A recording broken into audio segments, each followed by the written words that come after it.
সূরা আরাফ ৮ নম্বর আয়াত।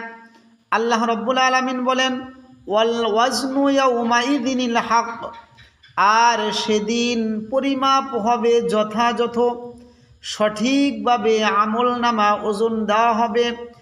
নেকি এবং বদি, গুনাহ এবং নেকি সব কিছু সঠিকভাবে পরিমাপ করা হবে।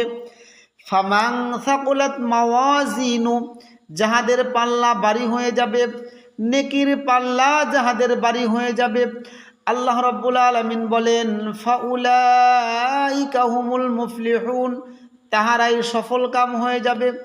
এই জন্য আমরা যদি পরকালে যদি আমরা সফল কাম হতে চাই, আমরা যদি পরকালে সঠিকভাবে যদি আমরা উত্তীর্ণ হতে চাই, তাহলে আমাদেরকে নেকির পাল্লা আমাদেরকে ভারী করতে হবে।